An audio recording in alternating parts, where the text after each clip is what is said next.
play a huge role in that particular exchange was very positive, but he floored me when he asked, "Mr. Ambassador, what can I do to help you?" Just imagine that. A guy from Detroit, Michigan, sitting in the Oval Office and the President of the United States asking me how he could help me do my job better. His clear vision and unwavering support were invaluable to breaking the code with the UAE, laying the groundwork for the Abraham Accords and the promise for the first time in our lifetimes of peace in the Middle East.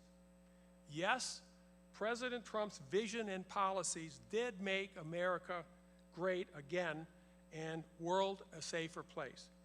So friends, it is my honor to present my former boss, the 45th President of the United States of America, Donald J. Trump.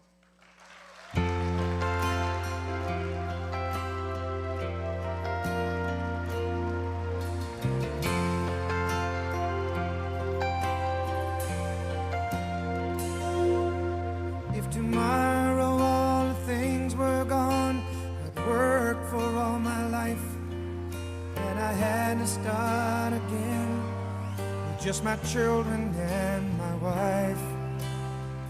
Thank my lucky stars to be living here today, 'cause the flag still stands for freedom, and they can't take that away. And I'm proud to be an American, where at least I know I'm free. And I won't forget the men who died, who gave that right to me. And I gladly stand up next to you and defend her still today, 'cause there ain't no doubt I love this land. God bless the USA.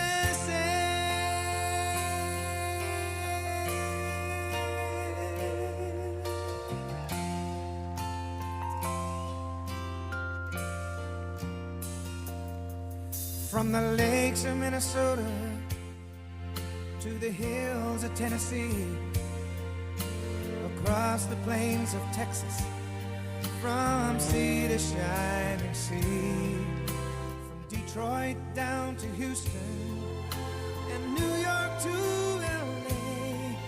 Well, there's pride in every American heart, and it's time we stand and say that I'm proud to be an American, where at least I know I'm free. And I won't forget the men who died, who gave that right to me. And I gladly stand up next to you and defend her still today, 'cause there ain't no doubt I love this land. God bless the USA.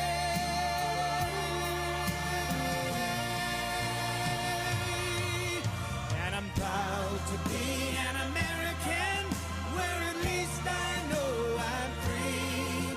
And I won't forget the men who died, who gave that right to me. And I gladly stand up next to you and defend her still today, 'cause there ain't no doubt I love this land. God bless the USA.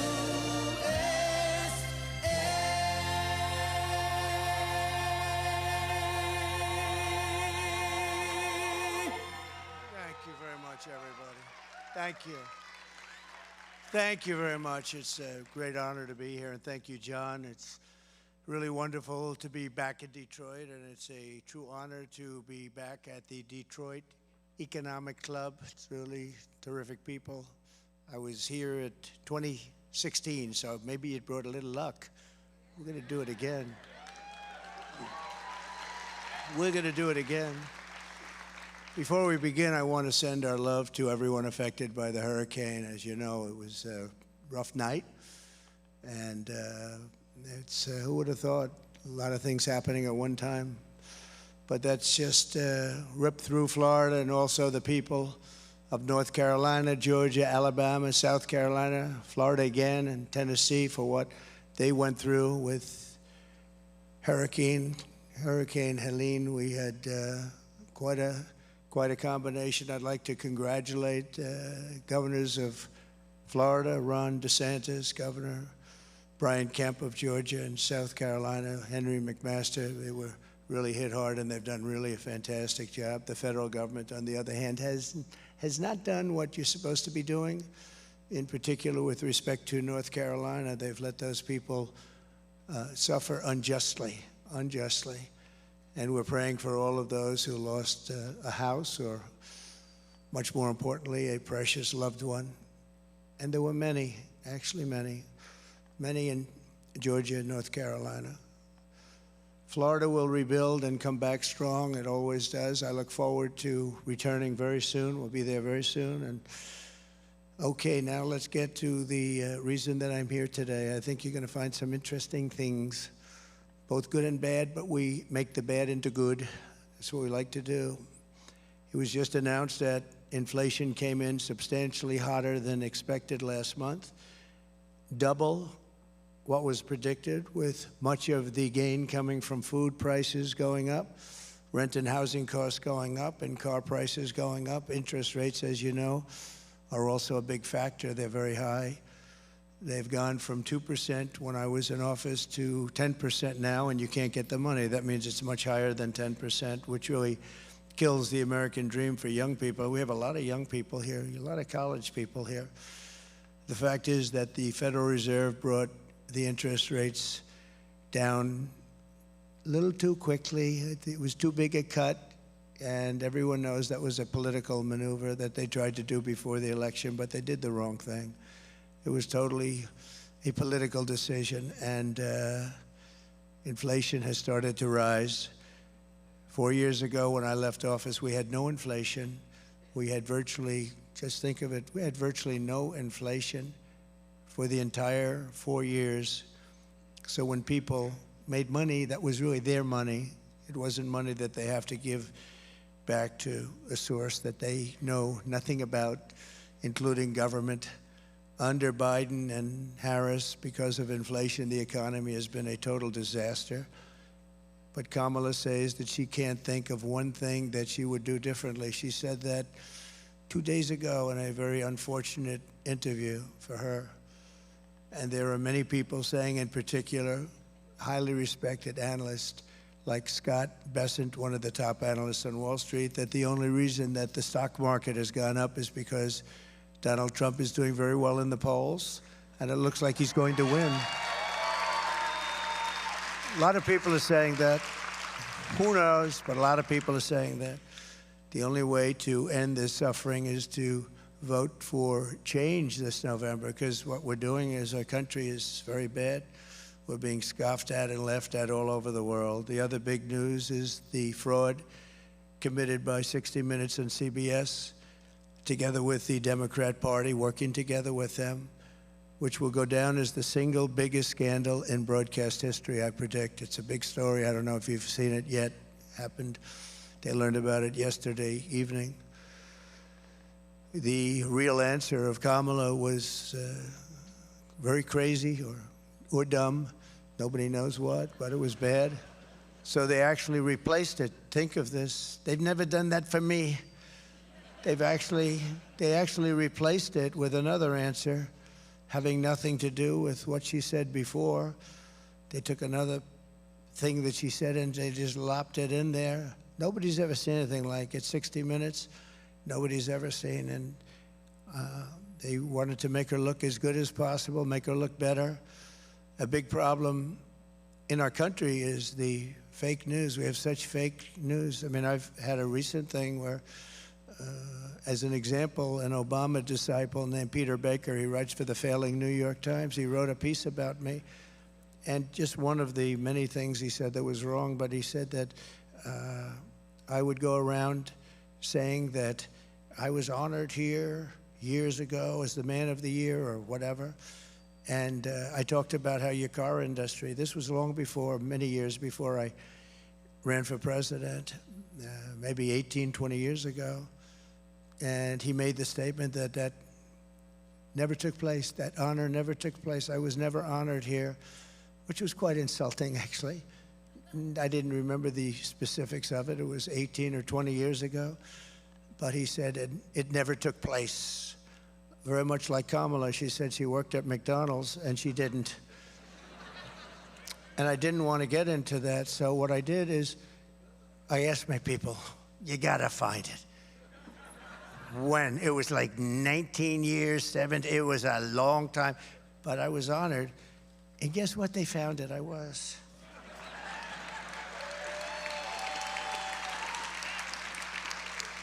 Right here. Nice looking young guy. No, it was a long time ago, so this was in, let's see, this was an update of the article that they originally printed. It says, Oakland County GOP to honor Donald Trump, former president, to speak at upcoming Lincoln Day fundraising dinner. And it says down here, the county party gave Trump the Man of the Year award at the dinner, too. And he was honored as Man of the Year. So here's your article right here. Oakland Press, Oakland County GOP to honor Trump. And I have a man in the failing, fake New York Times, disgraceful paper. They ought to be ashamed. They make, whatever they say, believe the opposite.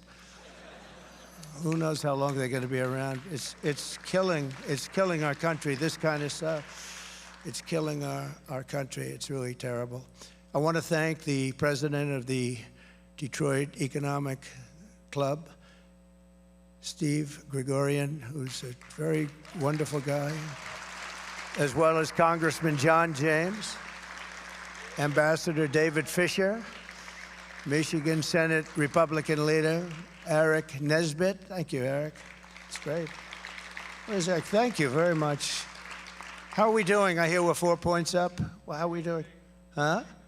Yeah, she says at least. Thank you. Michigan House Republican leader Matt Hall, a very good guy. Thank you, Matt. Thank you. Is John there? John James? Where's John? He's doing well. We have some good people here. Chairman of Michigan Republican Party, Pete Hoekstra. Pete, thank you very much, Pete. And a very special man, a great guy, Dr. Masad Boulos. Many of you know him. He's a very successful man.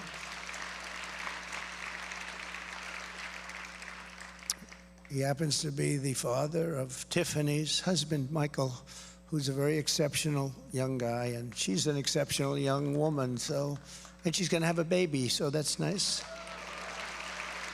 Thank you for being here. Thank you very much. Thank you. Great honor. And many other distinguished guests. And we have some very, very distinguished Democrats in the room, too, and I really do appreciate you being here. That's very nice. Thank you. There'll be a day when we're going to work together. I hope we're going to be able to work together. That would be great. Good for everybody. But I'm here today to talk about a subject that has always been very dear to my heart, saving the U.S. auto industry. That's what I spoke about in Oakland many years ago. I said, they're stealing your auto industry years ago. They're stealing your auto industry. You got to stop it. Well, they didn't exactly listen. But we have to make that industry bigger, better, stronger, and more dynamic than ever before. And I've been reading about Detroit for so many years that it's coming around, and never really got there. Everybody tries so hard. But if you make the auto industry bigger, better, stronger, you don't have to worry about Detroit. It'll be very good. It'll come by its own. That would be non-artificial. That would be the way to do it, right? You make the auto industry thrive, bring it back to where it was 50, 60 years ago. You can do that, too. And that's my goal, and I'm laying out a policy that will absolutely do it. In my opinion, absolutely do it. And I've been very good at this over my life. So my goal is to see U.S. auto manufacturing even greater than it was in its prime, and for Detroit and Michigan to be at the center of the action. For generations, this city and state were the world capital of automotive production. And American automakers rolled one iconic model off the line after the next, the Mustang, the Corvette, the Pontiac GTO. I had two of them, actually. I had that GTO. Oh, I thought I was the hottest guy around. It was crazy. We didn't have all of the foreign competition then. He was so proud to have a Corvette. Oh, if you had a Corvette. I never got a Corvette. I tell you, I feel I was left behind. But I had my GTO. I was something, man. I'd put that top down. See, in those days, I didn't mind when the hair waved. I'd go fast, and that hair would be waving, that blonde hair, and I'd say, who the hell can take me? Nobody. Today, I'm a little more careful. I want it to be. I want to cover up that little area up there. It's a little bit soft up there. Cover it up. No, it was great. But you did. You had the greatest product. It was just fantastic. And right here in Detroit, Americans invented the muscle car and the minivan and the family SUV so much. And along the road, you made the American automobile an inseparable part of the, and it was inseparable of the American dream. It was part of the American dream. But after decades and decades of Michigan auto workers giving our nation their very best, our leaders in Washington did their very worst for them. They were terrible. You lost nearly 4 million manufacturing jobs after globalist politicians gave us the twin disasters of NAFTA, which I terminated, and China's entry into the World Trade Organization. That was a very expensive two things. Nearly 250,000 jobs were destroyed here. Right here in Michigan alone, think of it, 250,000, 250,000 jobs, including 40% of all of the auto jobs. And then it got to be much higher than that. Detroit was decimated as if by a foreign army. This was a foreign army invading us, but it was an army of business people, very brilliant business people, that took the candy out of our pockets just like you take it from a baby. That's how easy it was for them. Factories were left in ruins. Beautiful hotels and theaters crumbled. More than 80,000 homes were abandoned. You see it outside. By the time I came into office after our victory in 2016, the Michigan auto industry was on its knees begging for help, gasping. And really, it was at the last breaths of life. And I had to move quickly. You were going to not have any auto industry here. It was all gone. It was just about over. They were going to move so fast, and I let countries that were stealing our businesses know, you do that, I'm going to do things to you you're not going to believe. I'm going to put tariffs. They laid off a lot. They could have taken it. We were at a very vulnerable point. I let certain countries know that if you do that, I'm going to put tariffs on you, and you're going to get your asses kicked, I'm telling you. And they laid off. They really laid off. But they laid off what? We had not very much left.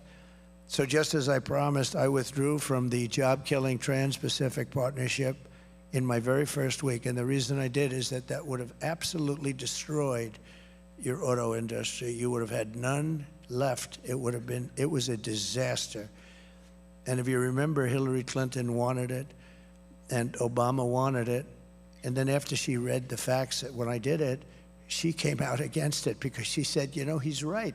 She was totally in favor of it. But when she said, she came out actually and agreed with me. And she said, I'm also against it. But I was there. It's sort of like no tax on tips. And then 2 months later, Kamala came out, no tax on tips. And it didn't play well for her. Didn't play well for Hillary either, obviously. I ended the disaster known as NAFTA, the worst trade deal ever made by our country, and replaced it with the brand new USMCA. Bob Lighthizer and his team did a great job. The best trade deal they say ever made. I actually think maybe our deal with China, but I don't talk about that deal very much because of COVID.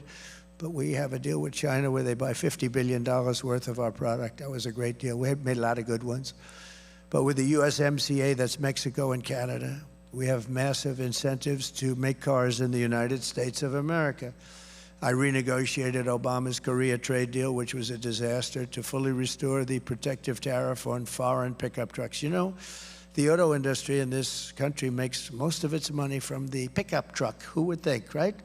But we do great. If we didn't have that, you'd have no auto industry. You would, because that subsidizes other things. And the only reason it does is that the tariff on every single one of the big, if you didn't have the tariffs, if I didn't put those tariffs, you would be inundated with from all over the world, and you wouldn't have it. Every single one of the Detroit Big Three could right now, and would right now, guaranteed be out of business. 50% of their U.S. sales are pickup trucks. Think of that, 50%. They make all their money with almost all their money. I want to be very accurate because you get a lot of fake news back there. I want to be extremely accurate. They came to see you in Detroit. I'll tell you, that's a good thing because they're going to hear some things today I think that are going to be very interesting. Perhaps most importantly, I imposed a 27.5% tariff on all Chinese automobiles, which largely kept them out of the market, meaning kept them out of the market and kept Detroit in business. In other words, I kept Chinese cars out of America, and we had to do it because when they come in, they take over everything, and you would have had no car manufacturing at all. And it was only me that did it. I met with a lot of resistance. And remember this, between the lobbyists and everything else, it's brutal. It's brutal. Getting people to go along with you is brutal. Even if it's the wrong thing. They know it's the wrong thing, but they get paid a lot of money. So I just want to say, Michigan, you're welcome, because we have a little base to start off. And if you look at Europe, Chinese cars have been absolutely drowning Europe, drowning it. It's killing it. But because of me, they are not drowning America. You see very few of them because of the tariffs. And when they do come in, they pay a lot of money. The Biden administration is thinking of taking that tax off. And if they take that tax off, you can wave goodbye to your auto industry. And you have the worst union leader probably in the history of, maybe in the history of our country for any business. I don't know him. Sean Fain is a disaster. But your industry would be gone very quickly. Under my leadership, we created nearly 500,000 brand new manufacturing jobs, including 30,000 auto manufacturing jobs right away. We saved it and we got it going. And that was nothing compared to what I'm talking about now, nothing. Because we had COVID come in that final period, and we had to focus on that. The share of cars sold that were domestically produced increased for the first time in many years. It actually, because it was going down, down, down. And since I left, wait till you hear those numbers. The U.S. trade deficit in automobiles dropped by $6.8 billion. Think of that. And I had to do it on the fly. We had to do it fast because you were going to have no industry whatsoever. Whatever you have now, and it's a fraction of what you used to have in the glory days. I call them the glory days. That was when we were the greatest in so many ways. U.S. Steel, look at it. They want to sell U.S. Steel to a foreign country. I'm going to not let that happen. I hope the deal doesn't close before then. I will not let that happen. We need our steel. You know, I imposed a tremendous tariff on China and the steel. They were dumping steel all over the country, and our steel mills were going out of business, and I put a 50% tariff on, and that largely stopped it. And I think the people that like me the best are the steel people, because I saved their industry. We wouldn't have one steel plant in this country if I didn't do that. There wouldn't be one. And I had no wars, but other than I finished off ISIS very quickly. But I had no wars. But whether you have wars or don't have wars, when you have to make army tanks and when you have to make planes and everything else that you have to do is mostly steel. And we don't want to be in a position where we have a problem and we need China to help us out with steel. That could be a serious problem. Do you think they'd mind selling us some steel in the middle of a conflict? But I don't think we'll have a conflict with China. I think we'll get along with China, and I think we'll get along with Russia, and I think we'll get along with Ukraine, and I think we're going to get that one settled. And I think we're not going to have a problem with Israel, like October 7th would never have happened. Russia would have never happened. They would have never gone into Ukraine had I been president. But under Kamala, we are now in a manufacturing recession with manufacturing contracting in 22. Think of this. It got smaller. In 22 out of the last 23 months, it got smaller. We're losing jobs every single month. We've lost nearly 50,000 manufacturing jobs this year alone. Car sales are down by 38% since I left. The share of domestically produced cars sold has dropped significantly, and the U.S. trade deficit in automobiles has exploded by nearly $50 billion to an all-time high, the worst they've ever had it. Right now, your car industry is going out of business. It's going out of business. Nothing to do with me. I stopped that. I stopped Mexico, which is becoming the second China. I stopped Mexico from taking your car plants and moving them into Mexico and taking all of that business, making it in Mexico. So we lose all those jobs in Michigan and South Carolina and other places. We have many, Tennessee, we have many places. But I think in terms of this, because it's been so badly treated, this area, this state has been so badly treated by your politicians, your stupid politicians. What they've done to this state is incredible. And it would have been easy to stop, but half of them are paid a lot of money by a lot of a lot of people that don't care about the country. They care about how much money they're going to make, including lobbyists and others. Make a lot of money. You ever see the money the lobbyists make? They make a lot. But they give a lot of it away. I wonder who they give it to. But we're not going to allow this horror to continue. The 4-year-long nightmare for the American auto worker ends the day I take the oath of office, January 20th, it ends.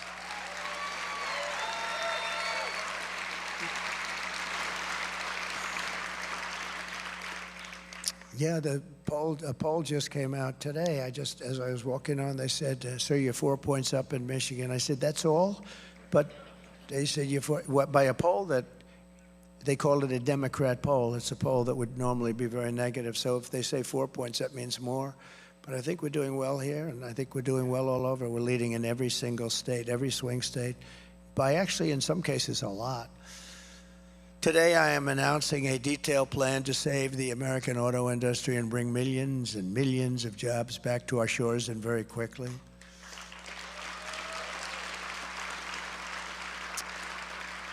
If you vote for Trump, and you will see a mass exodus of manufacturing jobs, but from Mexico to Michigan, from Shanghai to Sterling Heights, and from Beijing to right here in beautiful Detroit. Wait till you see Detroit.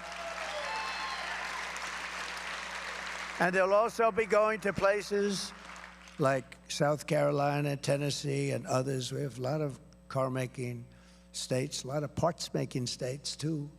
And our car industry will have a renaissance, the likes of which we have never seen before in this country. We have never seen since the golden years. It's my goal to get our country on an automaking path where at some point in the near future it will be bigger and more important than it ever was, and even in its heyday many years ago it was unbelievable. I think we can be bigger and more important because we have some very, very great assets, and this is very personal for me. Personal. One of the reasons is because I've been talking about it for 20 years. I can't believe it happened. That was when I was honored, that's all I talked about. I was watching this happen. It was, at that time, Japan. Japan was just taking our cars like we were a bunch of babies. I always say candy from a baby. That's how easy it was. Now it's Japan, but it's China, and it's a lot of countries. This was one of the biggest reasons I ran for president in the first place. You know, it was probably the auto industry that was most abused. You were the most abused. There are a lot of industries that are abused. We stopped it, but now I could put the brakes on. Not only stop, I now know the game a little better. You know, I had never been a politician before. I got to the White House, I said, yeah, I've never done this before, but I had to learn, and I had some great people. Bob Lighthizer was great, our trade representative, but we had some people that I didn't like, I wouldn't have picked in retrospect. We had some clinkers, but you have to understand, I just got there. I was only in Washington 17 times, and I never stayed over. So I wasn't a part of Washington society. It wasn't my thing. I was a New York person, developer, did great. And I knew New York, but I didn't know Washington. So I came, I had to rely on people. Sometimes I'd rely on rhinos, and that's what I'd get. I'd get a rhino. And that wasn't so good. But we had mostly great people, but we had some ones that I would not have again. And we're going to finish the job that we really brilliantly started, because we had numbers that the ambassador gave you some of them. I don't want to bore you by going through it, but he gave you some numbers that were unprecedented. I intend for the triumph of the American auto industry to be among my greatest legacies. I want it to be a legacy.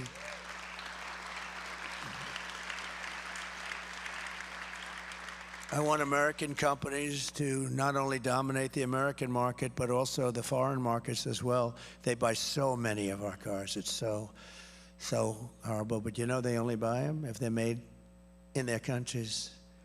China, I don't object. Look, President Xi was, and I would say is, a very good friend. We broke up a little bit. You know the way friendships break up? A thing called the China virus broke us up. I think that's understandable, right? Cost the world about $50 trillion and tens of millions of lives all over the world. I think that's a reason. But no, I've always had a very good relationship with him. Very, very strong, smart man.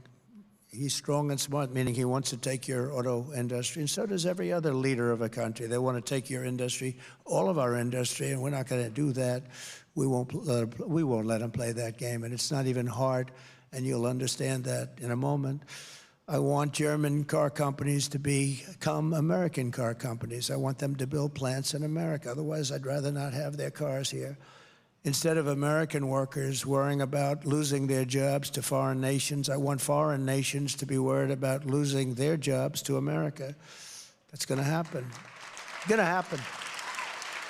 Going to happen. And I hope the Democrats will go along with us, but we'll get it done one way or the other.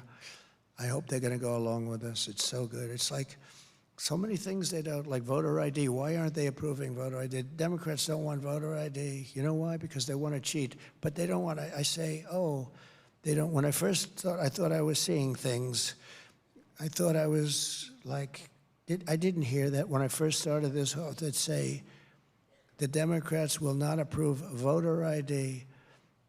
And it's only gotten worse.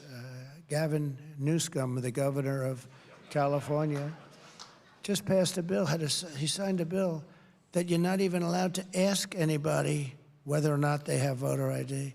Not only can't you use it, you can't even ask. I think it's a crime or something. I could ask the Secretary of State. No, I think it's a crime.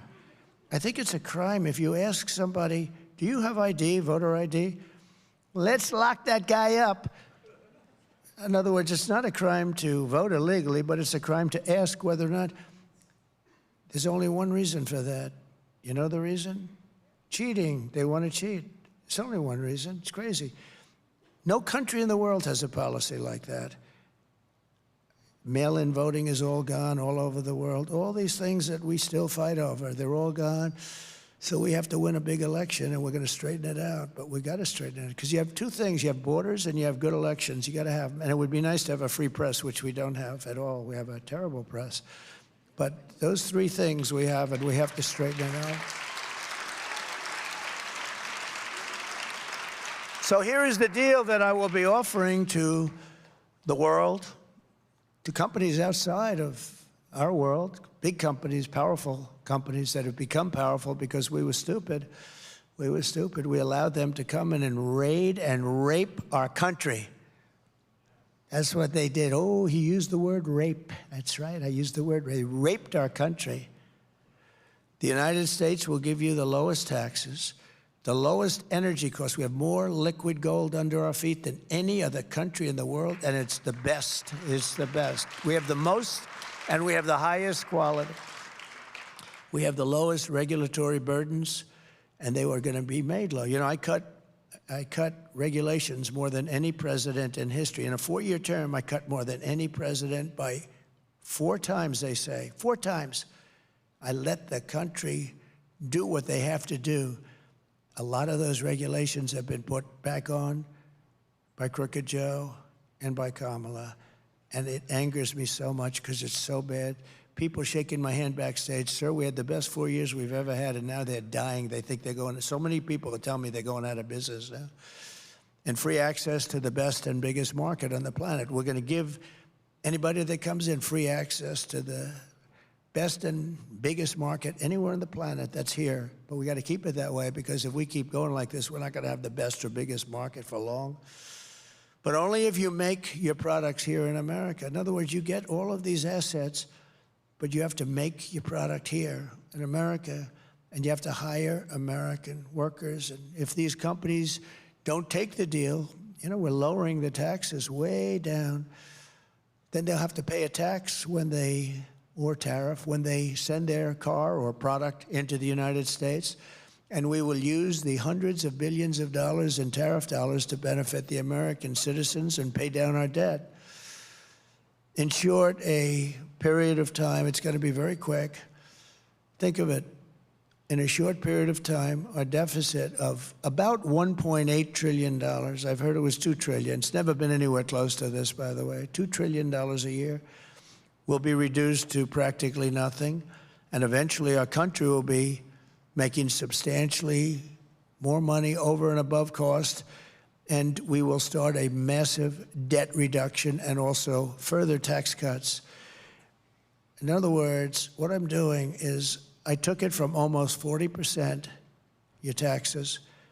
I reduced them to 21% so that small corporations, everybody, even inheritance tax or a death tax, if you have a small business and you want to pass it on to your son and daughter, if you love them. If you don't love them, I would say just don't even bother listening to this part. Is there anybody in the group that does not love their children? Where you want to raise your hand and say, sir, please don't waste our time with this.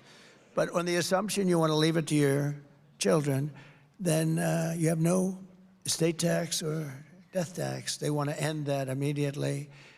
And it really pertained to farms, where a farm could be valuable, but they don't have cash. They have a valuable farm, and they love their farm, and they want to be farmers. It's a great way of life. People love it. They wouldn't want to do anything else, but they're left the farm, and then they have to pay a tremendous tax, and they borrow the money from the bank, and within 2-3 years, almost, I guess, 62% of the time, they say, they end up losing their farm to the banks. I got rid of that. There's no estate or death tax at all for the farmers and small business owners. So they want to end that. This is a big deal. But I brought it down from almost 40% to 21%, and that makes us very competitive in the world. Don't forget, the world is like states used to be. The world, people will take their businesses, and they're loyal to their stockholders. And in many cases, the people that run the big businesses are not American. They couldn't care less for our country. They follow the dollar, or we better keep them following the dollar, by the way. We're going to keep them following the dollar.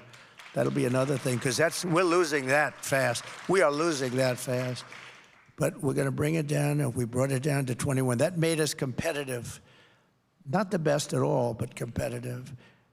Now I'm bringing it down to 15%. But that's totally subject to you building your product, making your product in America. And I had calls. So we're getting it down to 15, and now you're just about the most competitive, other than certainly for a big country, but you just about the most competitive at 15. That's the beauty. They're going to all move back. They're going to all move back. They're all coming back, and then we're going to protect them so they don't get hurt with tariffs on people that aren't building here. And they're going to come in, and they're going to build here because they don't want to pay those stiff tariffs. So we will build this policy, and it's called Build It in America plan. It's Build It in America because when foreign leaders and CEOs call me up to complain about our tariffs, my answer will be very simple. Build it in America. You don't have any tariffs. Build it right here in Detroit. You don't have any tariffs. Build it in Dearborn or Lansing or Grand Rapids or Flint. You don't have any taxes. You don't have any taxes or tariffs or anything. So we're going to take that. We're going to take that. Remember, we started at 40. Everyone said, you'll never get it down to 30. I got it down to 21. And that caused the biggest renaissance in the history of our country. We had the greatest period of success in the history of our country. We did more revenue at 21% than we did at close to 40%. People were going wild. Businesses were flourishing.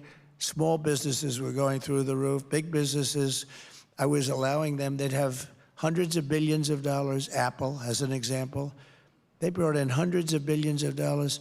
We had restrictive covenants where they couldn't bring money back into our country. 2 reasons. The tax was too high. It was so ridiculous. Nobody would do it. You had to pay a 50, 60% tax, so you bring money. So they said, well, we'll just leave it there, and we'll develop in Europe or Asia, wherever the money was. But think of this. We brought in trillions of dollars because I made it possible. I made the tax rate fair, reasonable, like a reasonable person would bring it in for a reasonable tax. And also, I made the bureaucracy very easy. They had to hire 4 different law firms to get their money back if they wanted to bring it back. So what I'm proposing very simply then is a 15% made in America corporate tax rate, cutting it from 21% all the way down to 15%, but only for those who make their product in the USA. It's very simple and beautiful. And I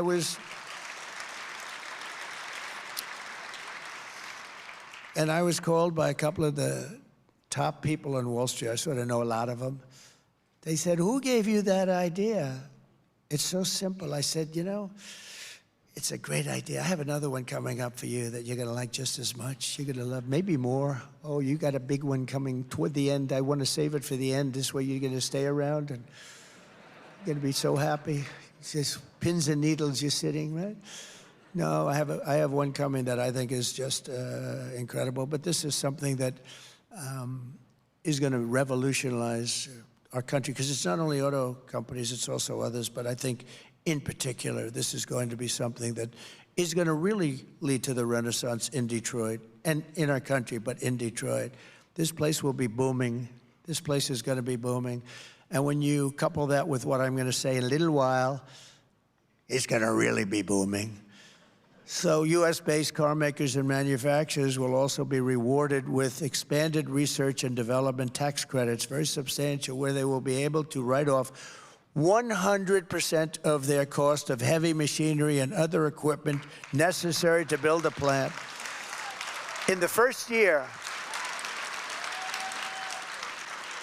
and full expensing for manufacturing investments, and all helping to build these sprawling state-of-the-art plants. Our country needs to be an industrial superpower in the world. I have a friend who makes plants. He builds plants. That's what he does better than anybody in the world. And I said to him, he's a supporter, actually. I said to him, I want to see a plant. I want to see a really great auto plant. Where would we go? Let's go see one. And he said, well, we'll have to go to Mexico. I said, what? We have to go to Mexico. I said, I want to see Mexico. I want to see here. He said, well, the big ones are really built in Mexico. They're building some really big ones right now. You know, your stupid union leader, Sean Fain, or whatever the hell his name is, this stupid, stupid guy, he's playing around all electric cars, everything else. Did you see your numbers in the last few months? What's happening? You're losing your whole business. They're building the biggest plants in the entire world. This guy builds them. That's what he's good at. If you said build an apartment, he wouldn't want to do it. He couldn't do it, but he can build an auto plant. All the top of the line, all automated. You press a button and the plant opens up. Biggest in the world. And you know who's building them? China. They're building them at levels that nobody's ever seen before, right across the border. And they think they're going to make cars there, and they're going to put you all out of business, and they're going to sell them across the border, and they're not going to have a tax. No, they're wrong.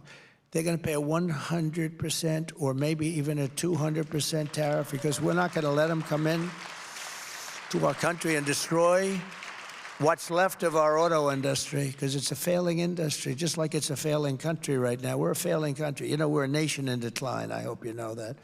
Doesn't make me feel good to say it, but we're not going to be a nation in decline for very long. Perhaps the most important element of my plan to make America extraordinarily wealthy, again, has to do with reciprocity. It's a word that's very important in my plan because, you know, we generally don't charge tariffs. I started that process. It was so great with the vans and the small trucks, et cetera, I told you about. But we really don't charge. I mean, China will charge us a 200% tariff. Brazil is a big charger. The biggest charger of all is India. India is a very big charger. We have a great relationship with India. I did, and with especially the leader, Modi. He's a great leader, great man. Really is a great man. He's brought it together. He's done a great job, but they probably charge as much. I mean, I think they probably charge more than, in many ways, China. But they do it with a smile, you know. They do it sort of a nicer charge. They say, oh, thank you so much for purchasing from India. Harley Davidson came to the White House a long time ago during my second year, and I met with them. And they were based, I guess, in Wisconsin. And I said, how's business? Good, good. What are the bad countries? Well, India is very tough, and they gave me some others. Why? Tariffs. I said, why, what are they? And they had said like 150%, some massive amount. I said, so do you sell many motorcycles? And because you'd think people want to buy a Harley, right? Anyway, no, we sell very few in India, but they want us to go there. They said, if you go there and build your plant there, we're not going to charge you anything. I mean, you can do whatever you want. I said, I don't like that. And lo and behold, I see they went and they built the plant, and now they do their business with India. They probably do it outside of India, too. Plenty. They built a very big plant. Many countries, they do that. And then all of a sudden you hear that they're leaving Milwaukee or they're leaving wherever they may be located. It's very sad to see it. And it's so simple. I mean, you know, this isn't like Elon with his rocket ships that land within 12 inches on the moon where they wanted to land. Or he gets the engines back. That was the first I realized. I said, who the hell did that? I saw engines about 3-4 years ago. These things were coming, cylinders, no wings, no nothing. And they're coming down very slowly, landing on a raft in the middle of the ocean someplace with a circle. Boom.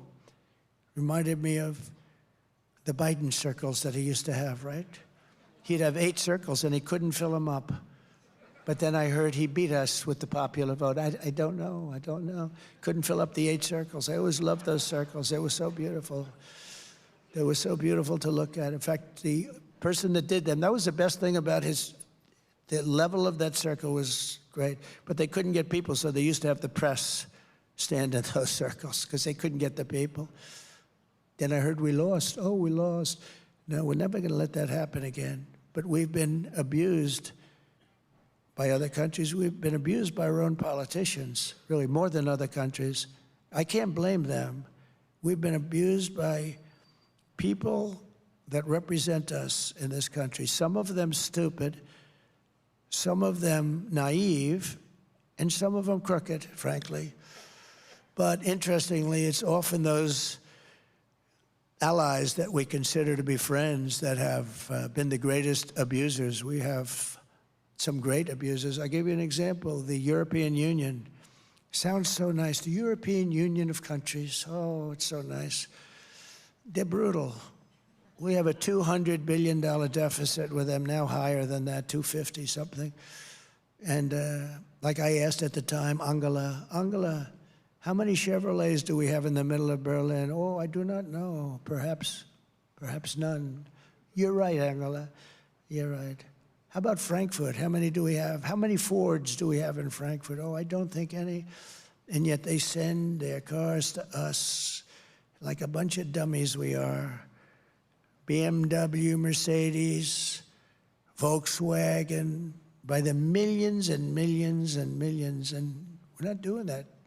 We're not doing that crap anymore, okay? Now they're going to have to play by our rules. They're going to have to play by our rules. But China, of course, was the biggest abuser. I mean, they were a professional abuser. They did things to us, and they go down as a developing nation. We are a developing nation. Well, we're a developing nation, too. Just take a look at Detroit. Detroit's a developing area, a hell of a lot more than most places in China. So we're not going to let this happen any longer, and I don't think it'll be possible for bad politicians to stop it. I don't think so, because we've suffered too long and too hard. And I fixed much of it during my 4 years, but felt that during the COVID period, it would not be the right time to be doing this with countries. I renegotiated with Japan, I renegotiated with South Korea, I renegotiated with many. But, you know, with the COVID, everybody was just literally devastated by that scourge. It was devastated. It was not the right time. So I had to slow it up a little bit. I was hitting them really hard. Shinzo Abe was great. He was assassinated.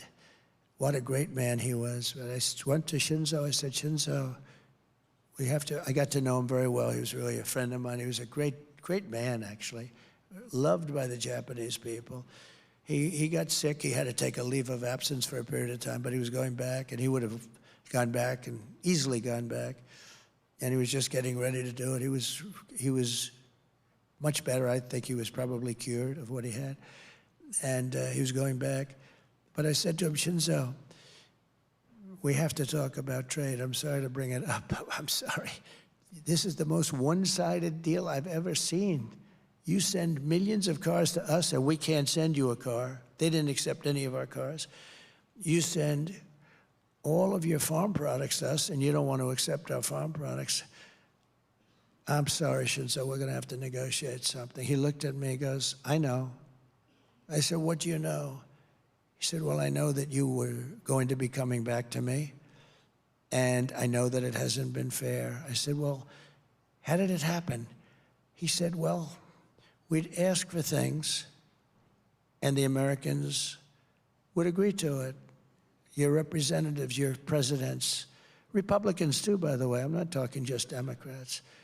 He said we were friends. He would say this. I probably wouldn't say it if he were around, because it's not very nice, but he told the truth. He said, I said, how did you get these deals? He said, we would ask, and they would approve. And we were amazed ourselves, but I knew you'd be coming to see me. And I said, I have to see you, Shinzo.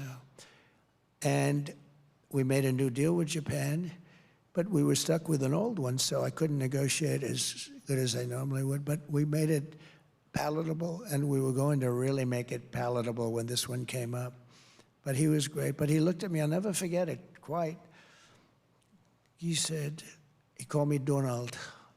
Donald, I knew that you would be coming back because I knew that you understood it. But he also said that other people didn't. It was, actually, it was quite sad, actually. And it's that way. I would look at these deals and say, who negotiated these deals? They were so bad. It's amazing that we even exist. But we have 36 trillion in debt. We do have 36 trillion. We can't forget that. So it's not like, oh, gee, that's been, we've been a little bit unlucky or something. No, we've been just, for years and years and years, we've been accumulating. We'd have these deficits that are monstrous. We had 5, 6, 7, 800 billion deficit with China, just alone with China. And today it was announced we have the highest deficit we've ever had, almost $2 trillion. Think of that. We have and we have the highest deficit we've ever had with China. And that won't last long. It's not going to last long. We'll be able to do something about it. Because China wants to do business with us, but they think we're stupid. They think we're stupid people. And then they see our president, and then they see a person that is representing the Democrat Party and got no votes and was the first one out. She was the first one out. Think of it. She was the first one out. She never made it to Iowa. 22 people running, and she was the first one to quit. And now she's running, and it's all right. But nobody's ever had to run against two people before. First, I had to run against him. Then we had the debate. And his numbers weren't good, and it looked like he was going to lose. So they said, "You're going to lose, and we want you out." And eventually he agreed to go out. He didn't want to. He's a very angry man, by the way. And he hates her. And then it was a question. They have a person in the state who some people talked about. They had a lot of people, but they had about 12 people. And they put her in, 12 people plus her. She was number 13. She was rated number 13, too. There had 12 people that they wanted more, but they didn't want to be politically incorrect. And they chose her, and we're running against her. But if she gets in, it'll be a disaster for this country. Basically, if a country or any country is charging us tariffs, very important, reciprocal. If they're charging us tariffs for a certain product or tariffs at all, if they're charging us tariffs at all, which almost all of them do, then we will likewise charge them tariffs, and we will quickly reciprocate. In other words, we have countries that are charging us 150% tariff, and we charge them 2%. And I actually went to a politician, a senator from the great Commonwealth of Pennsylvania. You'll figure out, because he wasn't able to run because I wouldn't endorse him, because I called him the anti-tariff person. I thought he was not a bright person. And he was one of the few that said, no, we cannot charge tariffs. I said, but they're charging us 150%. So can we charge them 100%? Sir, no, we can't. Why? It's not free trade. I said, really not free trade? Well, what about them? No, sir, it's not free trade. Can we charge them 50? They're charging us 150. Can we charge them 50? He goes, no, sir, it's not free trade. I said, you're either the dumbest human being I've ever met, or you're a crook, one or the other. And he's no longer a senator. He decided not to run. But I think it was a disgrace. I had a lot of problems with him. But basically, one of two things will happen. They're going to call us, or I will call them and say, look, we can continue to play this game, or we can save a lot of energy and pain and bookkeeping, and we'll just all drop the tariffs, right? We'll just all drop the tariffs. Or we can get paid royally every time a shipment of their goods comes to our shores, and we'll make a lot of money. One way or the other, we win. But it's reciprocity. Will probably, I think for the most part, they're going to drop the tariffs. Right now, they're not going to drop them. We have countries that are charging us 100%, 150%. Think of it. And we charge them nothing. It's been a pillaging of our country. It's been a terrible, terrible thing. This has been going on for a long time. I started changing it a lot fast. I changed it with a lot of countries. There are a lot of countries don't like me. I get always bad publicity. This one doesn't like me. Germany doesn't like me. A lot of countries don't like me. They say, who do you like better, Sleepy Joe Biden or Trump? Oh, I like Biden better. Yeah, because he let them do what they're doing. He doesn't have a clue, the guy. He just goes to sleep at 4 o'clock every damn day. He doesn't have a clue. And he's destroying, they're destroying our country. You see, that's the real threat to democracy, stupid people. That's the threat. Our biggest threat to democracy is stupid people.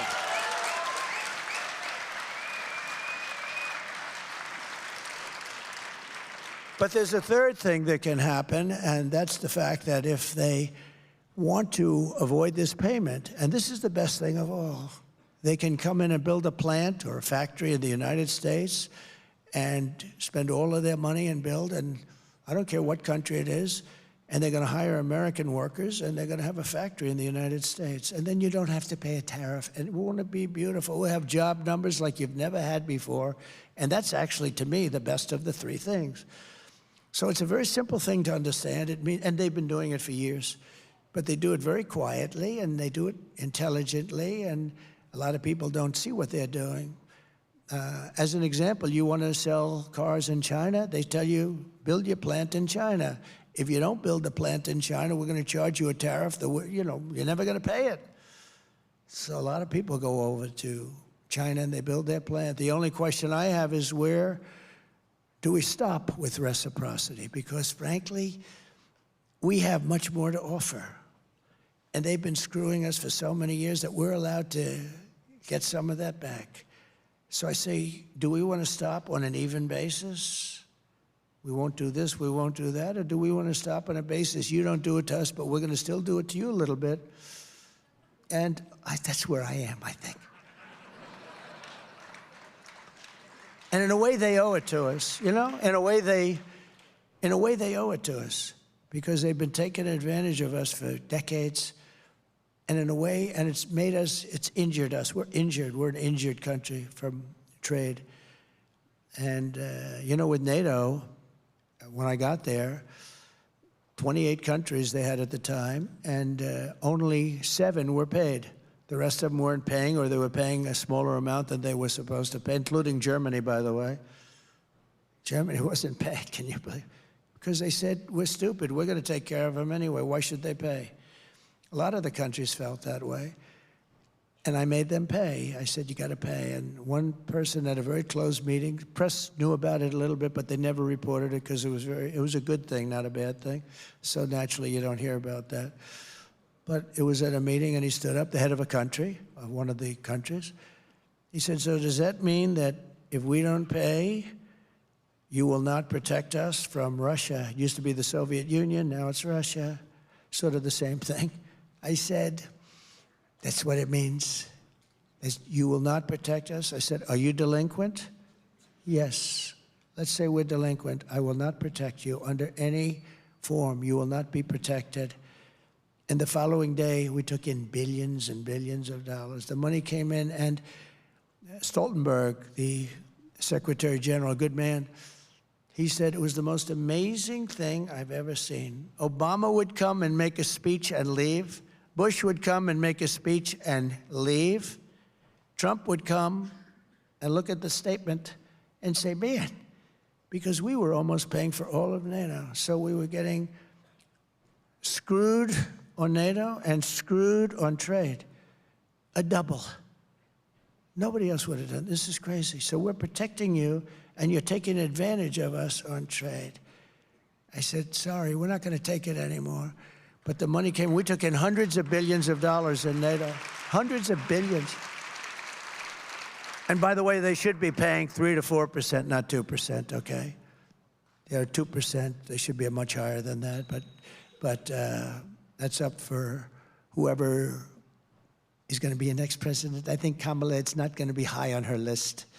I don't think anything that we're talking about today is high on her list. The whole country is going to be like, you want to know the truth? It'll be like Detroit. Our whole country will end up being like Detroit if she's your president. You're going to have a mess on your hands. She destroyed San Francisco. She destroyed, along with Newsom, California. And we're not going to let her do that to this country. We're not going to let it happen. So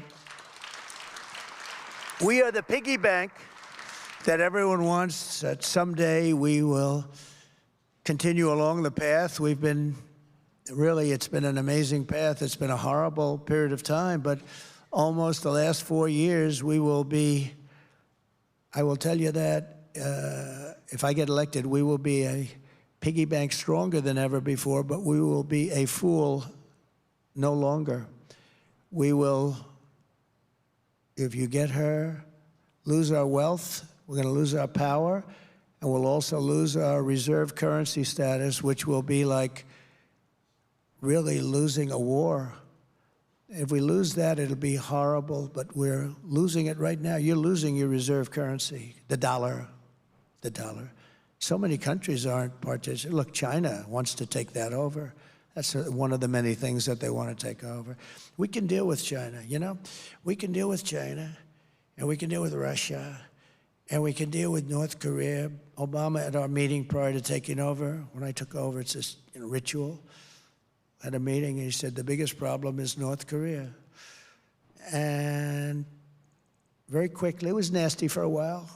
Little rocket man, a lot of insults. Remember when he said, I have a red button on my desk? I said, I have one too, but mine's bigger and mine works. Remember that? He said that. And a lot of people were saying, this is getting to be very heated. And then he called and he wanted to meet, and we met, and I got along great with him. I hate to say it because the press goes crazy when you say that, but that's a good thing. It's a good thing, not a bad thing. A lot of nuclear weapons. But we got along very well. You had no problem. Nobody was threatened after that. Got along. They're threatened now. You could very well end up in World War III right now.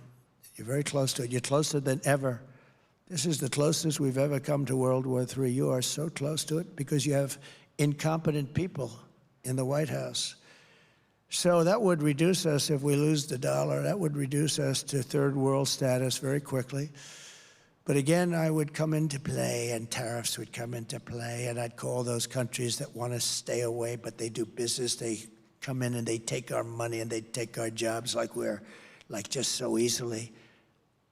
And I would call them and I say, if a country, let's say, ready to go to China with their currency or someplace else, but China's about 99% of the problem, in all fairness, I would say to them, if you do that, I'm going to hit you with tariffs like you've never seen before, or I'm going to not let you trade with the United States, and I'm going to also hit you with tariffs. Double whammy if you get anything through, but you're not, because we're not going to do any business with you.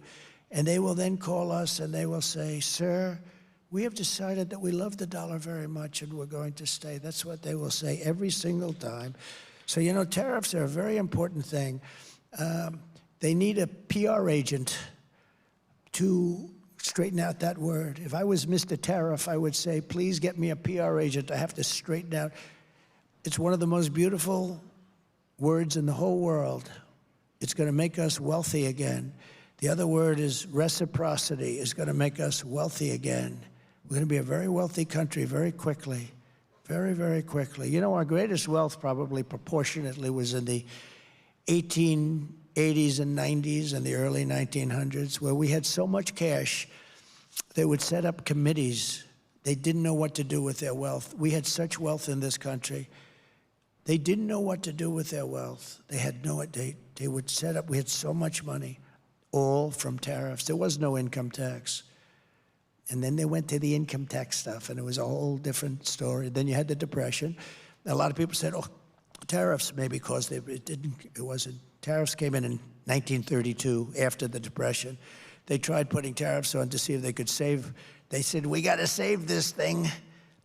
But it was long gone. It was gone. I will do this with each and every abandoning country if they abandon us, meaning they abandon our currency. And our reserve currency will be stronger than ever before. We'll have everybody in there. Everybody will be happy to be in there, including China. Because I'll tell China the same thing. If you want to play games with us, we're not going to trade with you. You know, they make $1 trillion a year with us. They built our military. They make so much money. I'll say, we're not going to do any business. We'll go cold turkey. A lot of people would like to do that anyway. But we're going to go cold turkey, and we're going to go with 100% and 150% tariffs. So if anything does get through, you're going to have to pay tariffs. You know, China is very smart, I'll tell you. When I put the tariffs on the steel, they were very unhappy, but they didn't tell me. They said, it doesn't matter, we're China. I said, oh, it doesn't bother them, so then ask them for more. That was my initial reaction. We started at 25%. I said, they said it doesn't matter. And I said, all right, so ask them for more. So we asked them for more. 10%, it didn't bother them. That's what they said, but it did bother them. But they're great players. They're great poker players. It didn't bother them. I said, well, ask them for more. Ask them for more, until it bothers them. And finally, I got a call from President Xi. He said, you're killing us with the tariffs. And then we got along after that, you know. It's very strange, but they're great poker players. They're great negotiators. All these countries are great negotiators. The only one that isn't is the U.S. We're the dumb country. We're like the pot of gold that's rapidly shrinking. So very much like I told them that if they buy oil from Iran, I would not be trading with them. You know, Iran was broke when I left office. And I don't want them to be broke. I want them to be a strong country. I just don't want them to have a nuclear weapon. It's very simple. And you protect Israel. And frankly, You protect the Middle East. I want to protect the Middle East, the whole Middle East. And I hate to see this death to everybody. People that have nothing to do with anything are being killed all over the place on both sides. Nobody wants that. We have to protect everybody. And China didn't buy any oil. I said, if you buy 1 barrel of oil from Iran, 1 barrel, I said, then you're going to not do any business with the United States, and we're going to impose tariffs if you do get something through, very substantial, over 100%. And they said, we'll pass. I told this to President Xi. He said, we'll pass. They didn't do any business, and Iran was, and I said this to many countries, by the way, not just China. And, I mean, many countries treat us worse than China. You want to really know the truth, but China seems to be the one we talk about. But before I came along, nobody talked about China. They had a free pass. They were going, you know, run silent, run low, right? You know that expression? Submarine. Nobody knew. But I woke up our country a little bit. But Iran was broke.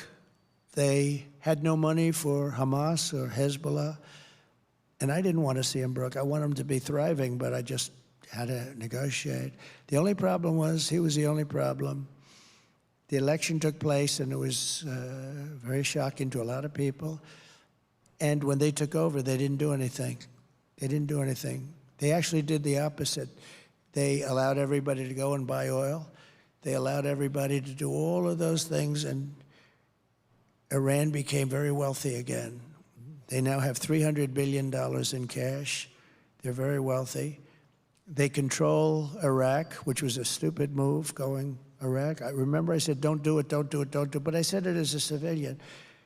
Then they did it. I said, okay, you've done it. Keep the oil. They didn't do that either. So we go in, we blow up countries, and then we leave. We got nothing except dead people all over the place on both sides. How stupid are we? That was a Cheney deal and a Bush. How stupid are we? Not just Democrats. It's both. I'm equally angry at both because we have humanity to think about also. You do. You have humanity to think about. And all of these things, they should have never happened. Ukraine should have never happened. October 7th should have never happened. If you had smart people at the White House that knew something, a little bit of something, it wouldn't have happened. Think of the world, how different it would be. You wouldn't have Ukraine, Russia. You wouldn't have had October 7th. You wouldn't have this horrible thing that's going on. You wouldn't have had inflation. You wouldn't have had the worst, most embarrassing day in our history. We were leaving Afghanistan. I'm the one that got him down, but I would have kept Bagram. You know why I would have kept Bagram? It was 1 hour away from where China makes its nuclear weapons. 1 hour away. So you see, the ideas and the policy are important, but the most important thing of all is the messenger. Because I could give that same message to a stiff, and it wouldn't resonate at all with the other side. You have to have the right messenger. Somebody said, oh, we love Trump policy, but we don't like Trump. I think they do. They said that women don't like me. I think women love me because they want to be safe. And with me, they're safe. With other people, they're not safe. It's true. It's true.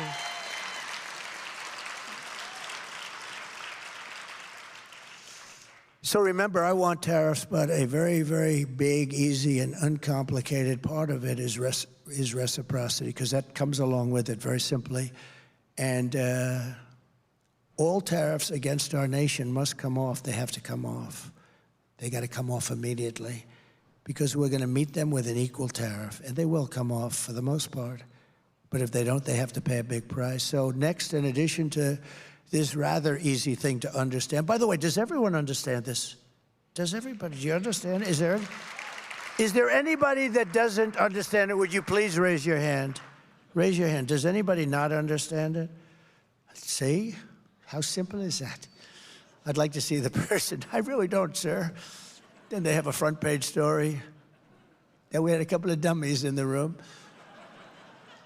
But we will implement further protections for critical industries that are fundamental to our national interests, and those include, above all, steel and the car industry. The car industry is critical to us. We can't fight a war if we can't make cars and trucks and engines and transmissions and drivetrains. Surrendering our car industry is not an option. We have to make our car industry brilliant again. We have to make it bigger. I'm going to make it bigger than it was ever before. Now, I'm going to make it very quick it's going to go, but to bring that to that level, I guess I'll need a little more time, but I won't have that time. But I'm going to hand it over to people. We're going to make this country so strong, and it's going to be so much easier to run. And I think we're going to end up actually having a lot of support from the other party. I really believe that. I think it's too basic. It's too basic. So as I said, China is currently building gigantic auto plants in Mexico, and they think that they're going to sell all of these cars into the United States, which would destroy Michigan, totally destroy your state. But it's not going to happen. Not going to happen. Not even close. They might as well stop building the damn plants. They are giants. Sir, you really have to see them. I said, I don't want to see them. I will impose whatever tariffs are required, 100%, 200%, 1,000%. They're not going to sell any cars into the United States with those plants. They're building them close to our border so that they can have easy shipping, because they're used to having stupid people to deal with. We're not going to let it happen. Those jobs are coming back to Michigan, and they're coming back to other states, and they're coming back to our country, and they're going to make America great again. That's it. And to that end, I'm announcing today that upon taking office, I will formally notify Mexico and Canada of my intention to invoke the 6-year renegotiation provisions of the USMCA that I put in. That was the hardest thing I had to get. They didn't want that. They wanted to have it long. But I wanted to, because there's always like little tricks they want to play. I said, nope, I want to be able to renegotiate in 6 years, otherwise we're not making the deal. And I got it, and it's coming due very soon. Oh, I'm going to have a lot of fun. And that'll address these concerns. And it'll also seek strong new protections against transshipment so that China and other countries cannot smuggle their products and auto parts into the United States tax-free through Mexico, to the detriment of our workers and our supply chains. They smuggle this stuff in. They don't pay anything. We're going to have very strong language on that. It's not hard once you know about it, but no politician knows about it. You know, and when they signed the NAFTA deal, there were some mistakes made, typos, like typos. There were mistakes made, and they were going to take care of it the following day. 30 years later, they said, whatever happened? Like mistakes like on the numbers, you know, which were always against us. Nobody ever did anything about it except me. I terminated NAFTA. That's a pretty big thing. A lot of people said it would be impossible to do. I got it done. And we have a great deal. Now what we have to do is make it much better even. And we'll be able to do that very shortly. But while I have the Build It in America plan, Kamala Harris has the Build It in China plan. This is really a Build It in China plan. She's going to destroy our country. Her plan is so stupid. Every policy she is rewards companies for shipping jobs overseas. Most significantly, Kamala is a giant tax hiker. The tax queen, they call her, is demanding a shocking, to be honest with you, after watching her on 60 Minutes and on watching that horrible statement that she made, they call it a word salad. I don't really like those words because it was really worse than that. But after watching that, I don't think she's interested in 33. I don't think she has any idea what's happening, okay? I think she's dumber than hell. And we've had enough of that for 4 years. We're not going to have it any longer because we're not going to be a country if we have it. You will see that. You've got to see. No, you've got to see. And to think that a member of the media under this big press corps where they get free licensing, they shouldn't have free licensing when they do that. And they change her answer. They take it out, throw it away, and put in a totally different answer in order to protect her, and they get caught. CBS should lose their license. You know, they have a license. They have a license which is worth Billions of dollars, and they pay nothing. All of these networks, they're all crooked as hell. You saw that with ABC.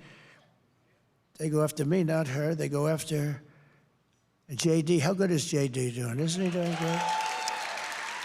They go after JD, but not this character that calls himself a knucklehead. I've never seen that in a debate. He said, knuckle. I don't want to say I'm a knuckle, because if I say, well, I'm quoting him, they'll say, Trump just called himself. That's how crooked they are.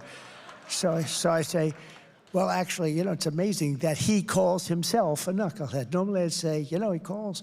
So I don't want to do that, because if I say that, they're going to say, see, Trump called himself a knucklehead. No, I don't call myself a knucklehead. I call myself somebody that wants to make our country great again. Very simple. The tax queen is demanding a shocking 33% tax hike on all domestic production. That means that everybody's going to leave our country and go to another country where they can pay 15, 16, 18, 19%. It's very simple. It's not that complicated. She wants the largest capital gains tax. Largest gains tax. Think of this. In the history of our country, she even plans to tax unrealized capital gains. Think of it. Unrealized. Think of what that means. It's an unrealized gain, and she wants to tax it. How do you do that? Okay? She wants to tax. And a lot of people are rich, but they have no money, They have good land, or they have something, or they put all their money into their business because they want to have a business that's going to get better and better and grow and grow. But they're rich, but they have no cash. Now they're going to have to go out and borrow a lot of money to pay a tax. They're going to have to get good appraisers. They're going to have to get a lot of accountants. The only one going to make money are appraisers and accountants and lawyers. But those people, they're all going to leave. They're all going to go to other countries. So if a company succeeds, it must give a lot of its value to the government.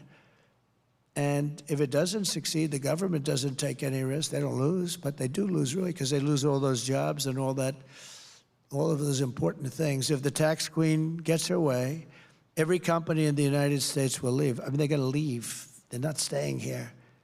There's such competition for companies. It's like a basketball player, a baseball player, a football player. There's a lot of competition, no different, just bigger numbers. Altogether, Kamala's $4.1 trillion tax hike is projected to reduce GDP by 2%, raise the typical family's taxes by at least $3,000 a year, lower wages by 1.2%, and kill at least 1 million full-time jobs. Other than that, I think it's quite a good plan. It's just crazy. I will not let that happen to our country. I will keep your taxes low and your job numbers high. That's what we're going to do. We're going to have the highest job. We had the highest job numbers in history in my administration. We're going to make that look like peanuts. The theft of our companies, factories, jobs, and wealth by foreign countries is over. We are not going to allow it to happen anymore. And many of those who left will be coming back, and they're going to be coming back fast. They want to come back. They want to come back. I produced that with the money. They took in money. We took in hundreds of billions of dollars came back into our shores once I made that change in the tax law, which I had to get approved by Congress, believe it or not.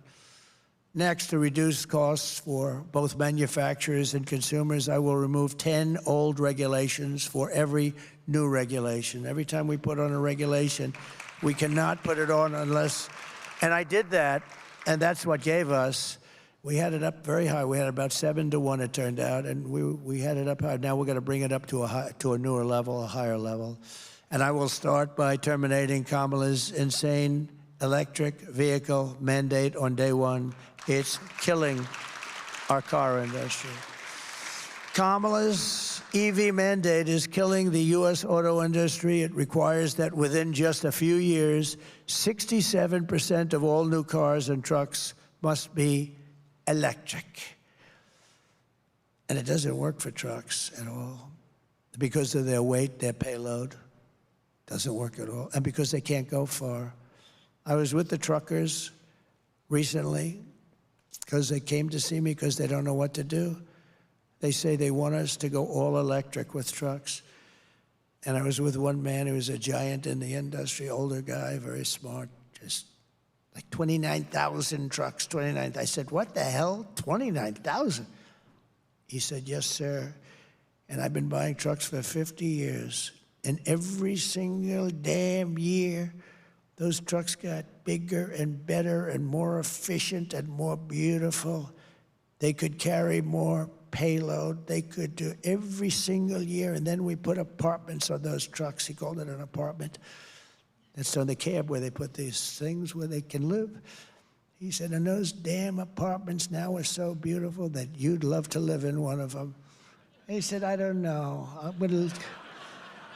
I'm gonna leave Mar-a-Lago and move into the back of a truck, but it's beautiful. I can't think of worse things, to be honest with you. It's sort of cool, right? Travel all over the country. But he said, they get better. So then I said, well, what's wrong with the electric? He said, if we go from New York to Los Angeles, we have to stop 6 times, and you'll never find a charger. But assuming you had chargers, which you won't have, they built, as you know, big story, 8 chargers someplace in the Midwest. They spent $9 billion. This is like a gas pump with electricity in it, right? Boom. They spent $9 billion, and 3 of them don't work. Now, if you did the whole country at that rate, it would cost you $10 trillion, $10 trillion. But they said, we have to stop 6 times, and they're long stops, much longer than fill it up like a tank. He said, with a big load of diesel, we can get all the way, and we can even start coming back without a stop. And the truck gets lighter as you go along. The other thing he said that people don't know is that an electric truck would be 2.5 times heavier because batteries are very, very heavy. And that would mean you'd have to rebuild every bridge in the United States of America because they're not designed for that kind of a weight. So every bridge in the United States would have to be rebuilt. And also, he said, a couple of other little problems. He said the battery is so big it would take a lot of our payload. We'd lose 40% of our payload. We'd have to have battery in there instead. I said, so when you tell them this, if you're a child and somebody said that, you'd say, okay, let's think about it in 10 years or 20 years from now. Doesn't work. He said, we tell them, they said, we don't care, just we want, you're gonna order all electric. This is like a dictatorship. These people are sick. Now they wanna make our army tanks all electric. I saved the army tanks up in Ohio where they make them. And because I hated the fact that they were closing it. When I was president-elect, I got called from the great Jim Jordan, congressman from Ohio, in Lima. They have a plant that manufactures the army tanks. They were going to close it. And I looked, I went there, the complexity, the talent, the people they had working there was incredible. And I said, we're not closing this plant. And now it's the #1 producer. It's incredible. But now they want to make army tanks that are electric because they want to go into a country and blast the crap out of it in an environmentally friendly way. Now, these people are crazy. And the problem is the electric battery is so big and so heavy that it would have to be in like a wagon that a child pulls behind the tank. They'd pull in a battery, and it would have to be, and it doesn't work. They want to make everything electric. And yet, think about it. They want to make everything electric, and I'm a big fan of electric. I think it's great. There are certain applications. I mean, Elon Musk endorsed me powerfully, okay? We love him. And you know, and his product is incredible. In fact, he's doing a new product today. It's got no steering wheel on it. Do you know that? He's out in some place announcing a new product with no steering wheel. I said, well, that wouldn't be for me, but is that really the future? You know, he knows. I'm giving him full credit. I think he's incredible. He gave me the most powerful endorsement. He was in Butler with us the other day. You probably saw that. And it was great. He said the whole country, he said America will never survive if Trump doesn't get in because he knows the alternative. It's 2 people. It's like the alternative is not acceptable. He's a strong guy, smart guy, brilliant. But among other things, he does the Tesla, and it's great. But it doesn't mean that everybody has to have that. And you know, I tell a story about him. I'm very close to him. I have a lot of respect for him. I think he respects me. He gave me the strongest endorsement you could ever get. But you know, he never once came up to me and said, you know, could you stop knocking electric cars? Because I don't knock them. I think they're incredible, but it's for a group of people. I love them. I think they're great. But, you know, it's for a certain group of people where they might work even better. But not everybody, because some people want to go long distances. They will cost more. You have the fact that they probably are going to be made in China. Remember this. I said, we have more oil and gas. We have more liquid gold under our feet. So why would we do the batteries? Where China has that, we have liquid gold.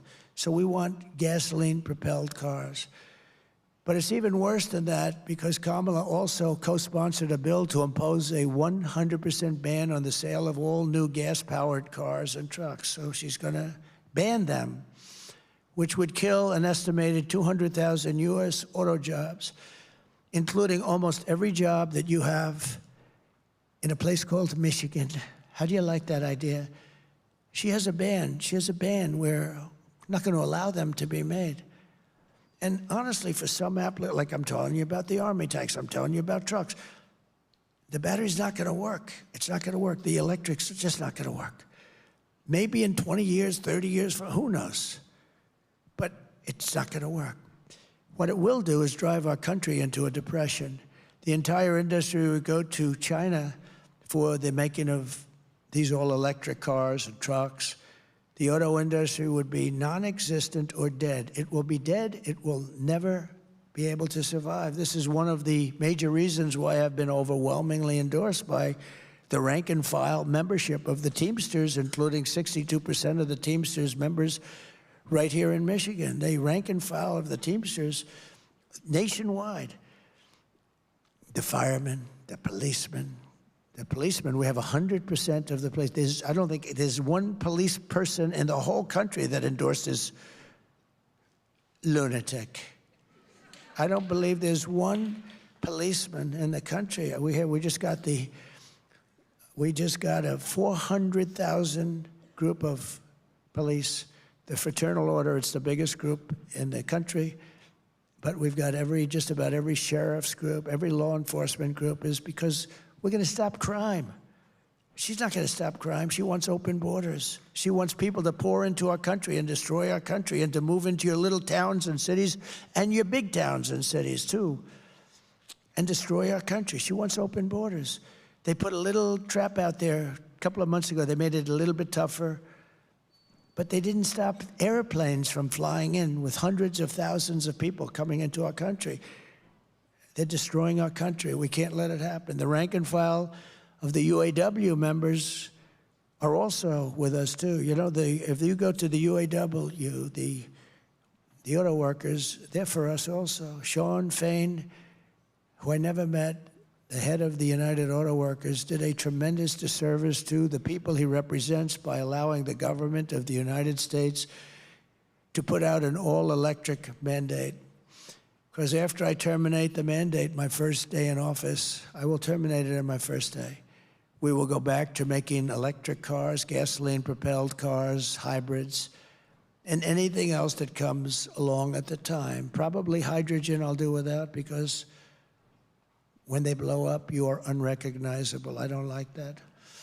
The hydrogen car, they keep talking about hydrogen. The problem is, when it has a problem, it blows up violently.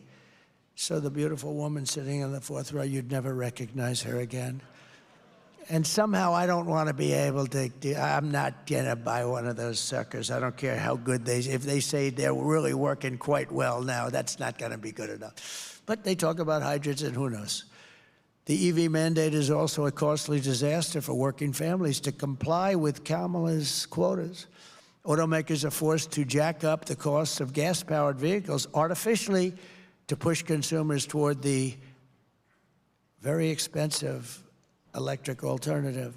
So they're going to raise the prices on one to subsidize the other. That's not a good thing. So Kamala gives rich people $7,500 tax breaks to buy luxury electric cars. A lot of people don't know that, yet she makes the working class pay more for a entry-level car that's powered by gasoline, which we have so much of. And I will reverse this also, this injustice on day one. Kamala's EV mandate is one of the most demented regulations that's been conceived. I mean, we have a lot of them, but this is about as bad as it gets. It'll destroy U.S. auto manufacturing immediately. It'll destroy our trucking-based supply chain, destroy our electric grid, destroy our military, destroy our roads and bridges with vehicles that are far too heavy. We can't even use them. Destroy the state of Michigan, and it'll totally destroy our middle class. That's why I will not only repeal the federal mandate, I will also stop California from imposing any state-level mandate to ban gas-powered cars and trucks. And it's very simple to solve. Vote for Trump, and the gasoline engine will be here for a long, long time. They're going to be here for a long time, and they've got it to a point where it gives very little pollution, very little. It's amazing what they've been able to do, but it's what people want. It's much less expensive. It's what people want. The next part of our effort to bring back domestic manufacturing will be to restore the power, confidence, and the wealth of the American consumer. We have to let them be wealthy again. We have to let them make money, not give money like they did. That's also energy. What their stupid energy policies caused inflation, but also the fact that they gave so much money away that was a very bad thing to do. They thought they were going to buy people's votes. Well, they've already spent that money. And they paid for it, actually, more so because of the cost of inflation for them. Over the past 4 years, Kamala's inflation catastrophe has cost the typical family $29,000 in price hikes. So inflation has cost them $29,000. New and used car prices are up over 29%. Average interest rates for new cars has doubled and tripled and quadrupled. Meanwhile, repair and maintenance costs are up 32%. Car parts are up 22%. Car insurance premiums, what's going on with that? Some places it's up 100%. And the cost of gasoline is up 62%. By driving up prices and interest rates, Kamala's inflation disaster sent car payments way up and car sales way down. Your numbers are terrible, by the way. For the first time ever, the all-in cost of car ownership is now over $1,000 a month. Never been anywhere near that. More than 20% of the median worker's wage just to have an average car. This is a catastrophe for the American dream and a dire crisis for American automakers. One of my top priorities will be to quickly defeat inflation and make America affordable again. We will quickly defeat it. We have to bring down prices. I will cut taxes, slash regulations, curb wasteful spending, and unleash energy production. It'll all happen very quickly. This will rapidly drive prices down, lower interest rates, and put more money into the pockets of American consumers. It'll also bring your grocery bill way down. I have more complaints on grocery. The word grocery, you know, it's sort of simple word, but it sort of means like everything you eat. The stomach is speaking. It always does. And I have more complaints about that. Bacon and things going up, double, triple, quadruple. As part of this effort, I will pass major tax cuts for workers, including no tax on tips, no tax on overtime, and no tax on Social Security benefits for our seniors.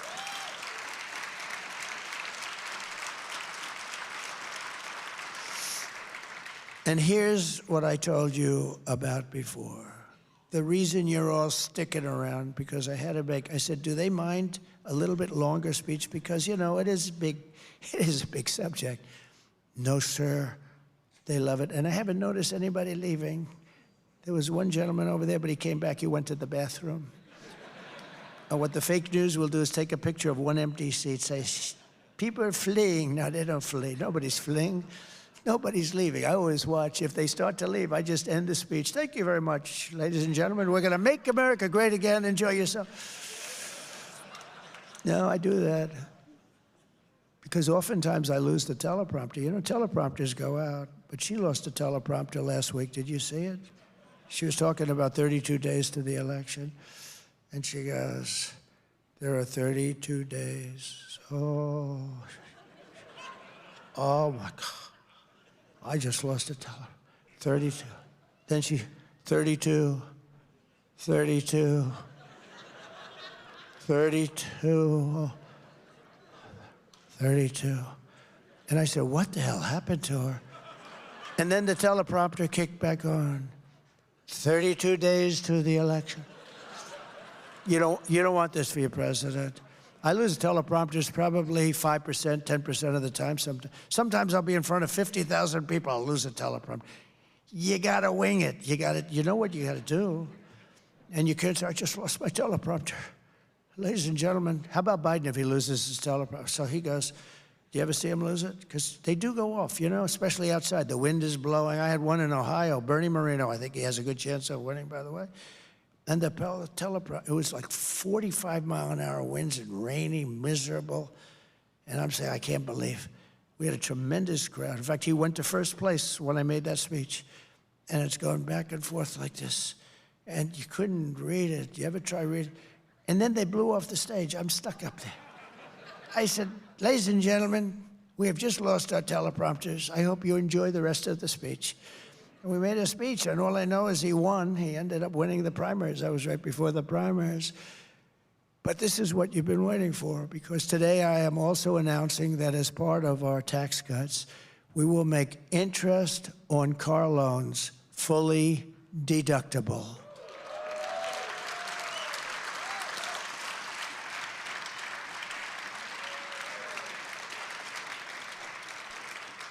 So a man a lot of you people are in the car industry, actually. I met a lot of them backstage. What do you do? I'm in the car industry. But a lot of them, and I told him about it. He's a very knowledgeable person. He said, here's a guy, he's done it all his life. He's sitting right over there. I don't want to embarrass him. But he said, where did you come up with that idea? That's the coolest thing. It's like the paperclip again, right? It's like the paperclip. Somebody comes up with a paperclip and everybody says, why the hell didn't I think of that, right? Somebody came up with a paperclip, I guess made a lot of money, and other people said, gee. But he said, I've been in the car industry all my life. I've never thought about that.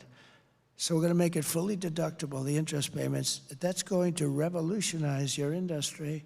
This will stimulate massive domestic auto production and make car ownership dramatically more affordable for millions and millions of working American families. This is a phenomenal thing, if I do say so myself.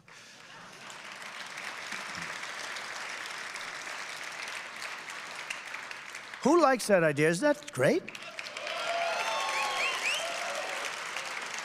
Likewise, to help small businesses afford the work vehicles they need to get the job done, we will double the amount of equipment investment they can deduct under Section 179. You know what that means. So you're going to get tremendous deduction ability. This will be great for small businesses, and great for Ford and General Motors. It'll be great for them, and we'll sell cars and trucks and work vans like never before. You'll sell so much. Oh, those companies are going to like me, and I have nothing to do with them. I have nothing to do. See, another guy would have gone and seen them yesterday. Say, here's what I'm going to do. This is how bad they are. They're evil. Biden would have gone to see him. Hey, I have an idea, but he doesn't have those ideas. Well, Hunter gets $500,000 a painting, and he can't paint. He can't paint worth a damn, right? So that's worse. That's much worse.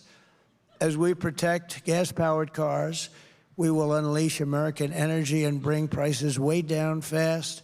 The day I take office, the word will go out, and we are going to frack, frack, frack, and drill, baby, drill. And Kamala Harris, she's been against fossil fuels all her life. She has no idea why. She has no idea. But she's been against, somebody told her. But Kamala Harris is doing the exact opposite. She's waging war on American energy, and she's imposed a natural gas export ban that I talked about with you before that's currently in effect, and she is right now shutting down power plants all across our country, ruining our country, ruining our electricity pricing and our grid. She's destroying our grid. Prices will soar by more than 100%, driving us into third world status, even as she forces us to only buy electric cars. Think of it. We don't have electricity. In California, you have brownouts and blackouts every week. In blackouts, I mean, the place is stone cold, broke, no electricity.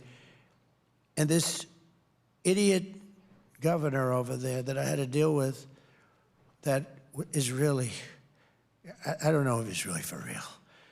So you have blackouts, brownouts all the time, and now he wants to go 100% electric cars.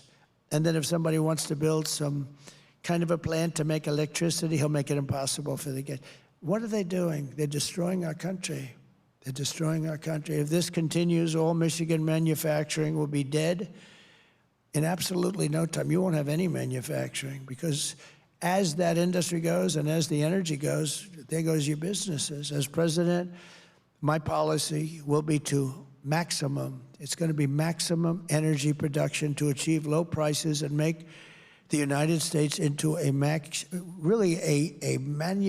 I want to be a manufacturing powerhouse. We're going to be more powerful than ever before. You know, AI is a new industry, and it's a very big one. And I don't know, it's got some interesting difficulties, but China wants it, and other countries want it, and we've got to be there. But you know, in order to be able to compete with China or compete even with anybody with AI, we have to make double the electricity that we have right now. So take all of the electricity we have to double it up just for that one very big industry. It's going to be very big, but it needs unbelievable amounts of electricity. I will cut the price of energy and electricity in half. Ready?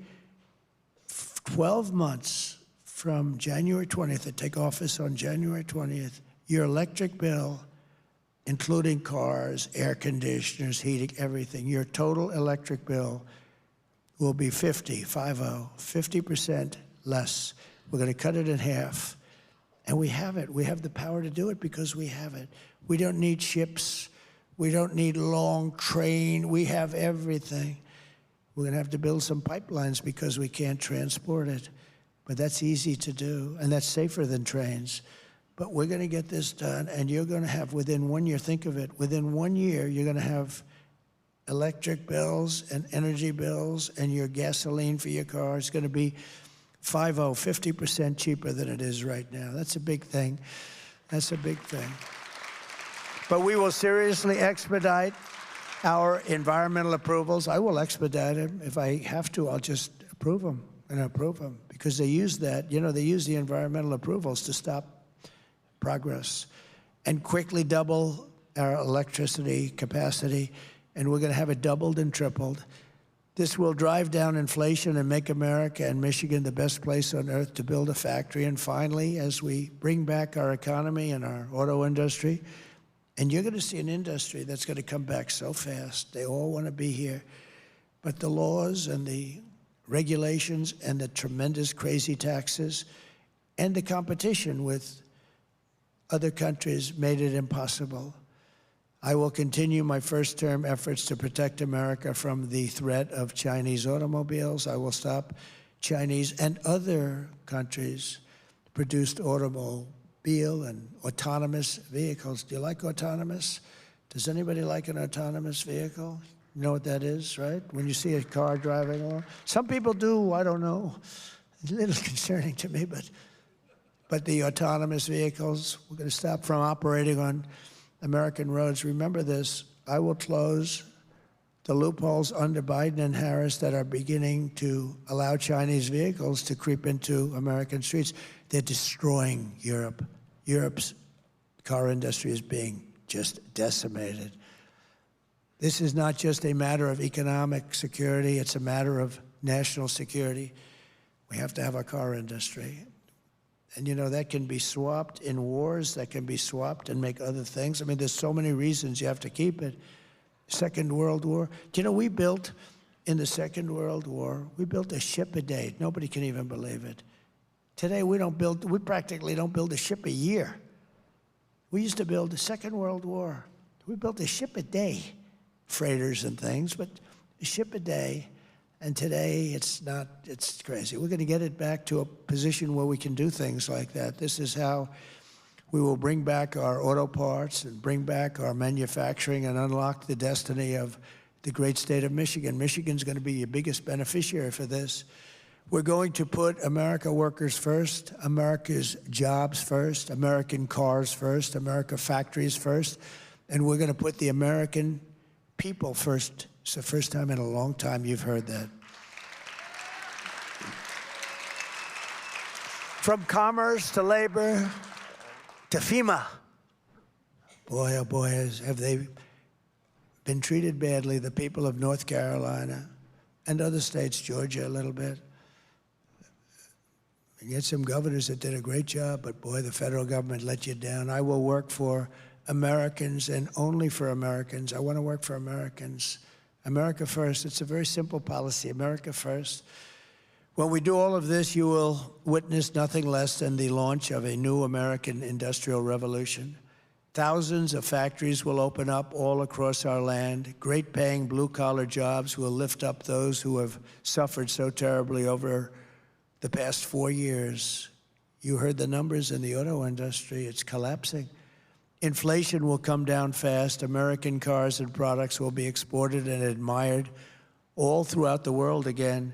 Young people will move from the coasts to big cities and to the heartlands to build their fortunes on the new frontier of the American Midwest. They're going to move back. Instead of leaving, they're going to be moving back. And I'm telling you right now, standing here in the center of this once great city, that by the end of my term, the entire world will be talking about the Michigan miracle and the stunning rebirth of Detroit. That's going to happen very quickly. With your vote, we will bring back our country, we will rebuild our country, and we will reunite our country with American heart, American grit, and American hands. I want to thank you all for being here. This is a great honor. It's such an important day to me because I've been talking about this subject for so long, and I've watched politicians destroy this area, this state, this city. And it's so easy to fix, so we're going to fix it better than anybody ever thought even possible. So God bless you all. And now I think, on top of all that, I think I have to answer some questions. Can you believe it? So I'll stay here and I'll answer some questions. But thank you all very much, and we appreciate it. Thank you. Thank you.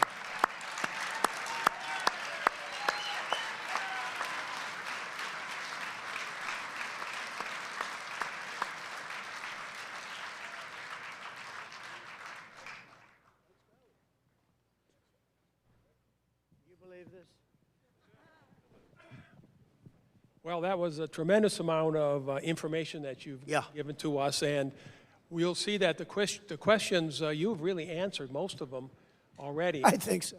I mean, you've really done a great job. And so what I thought I would do is to jump to a couple personal questions. The first one that I've always been intrigued with, you have an enormous amount of energy.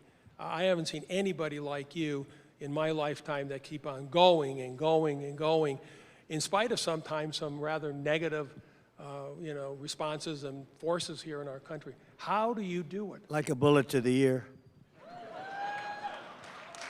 So I had parents that were great. It's you have good parents, you sort of, I believe in that theory, it helps. But I have two parents that were energetic. They lived for a long time. They were around for a long time. They were great people, but my father had tremendous energy, and my mother did too. And it's a little bit that, I think, more than anything else. And I enjoy what I do, and I love this, despite I could be right now in the most beautiful ocean on the sand, exposing my really beautiful body, so beautiful, to the sun and the surf. Skin cancer, right? To the sun and the surf all over the world. And or I could be in Detroit with you, and I'd rather be in Detroit with you, okay? That's great. Thanks. We've known each other for a while, and I know your children and I have been just enormously impressed with their values, their lifestyles, and you did a great job raising them. How did you do that? Everybody here loves their kids, and you mentioned about creating an environment where we can pass our businesses down to our children, basically tax-free or something close to that. What did you do with your children to make them so responsible and so involved in everything that you do? Well, I'm fortunate in that, they're smart children. Many of you have smart, and some will have some that aren't so smart, and you have to understand that happens too, and that's all, and you're going to love them just as much. But, I have smart children, and they've been good academically, et cetera, et cetera. But very importantly, I would always tell them, no drugs, no alcohol, no cigarettes. No drugs, no alcohol, no cigarettes. And they'd go out, and Ivanka would say, Dad, stop telling me that. I said, I'm going to tell it you every time I see you. I'm going to drive you wild with this. You're going to, no drugs, no alcohol. And I would say that. And I hope that, because who knows, right? But they don't have any of those problems. I mean, I've seen friends, very smart people, they have smart kids, but their kids get hooked on drugs or they get hooked on alcohol. Alcohol is, in many ways, like they tell me, I don't know. I never had a glass of alcohol. I had a great brother, who was a wonderful guy, but he had an alcohol problem. And he sort of do the same. He said, don't ever drink alcohol. He was, and he smoked, and I put cigarettes in that same category, almost that same category, but they're certainly not good for you. But I would always tell my kids, because I've seen parents that had brilliant children, went to the best schools, they were great, but they got hooked on drugs or alcohol, and they never made it. They couldn't compete, basically. They never made it. And many of them are dead. Many of them die. They die with this fentanyl that's coming in. I'm going to get that problem. I had that problem almost solved with President Xi, by the way. And I said, you have to impose the maximum penalty, or we're not going to, I would always talk about trade. We have the power of trade. And I said, well, we're just not going to get along on trade. Hence, I could do things like we talked about. I don't want to go into it, but we can do things. And he and I had a handshake on, he was going to impose the maximum penalty on people that run companies that sell us through Mexico. Almost all of it comes through Mexico. And the maximum penalty is the death penalty. And he was going to impose that. And then we had the transfer power.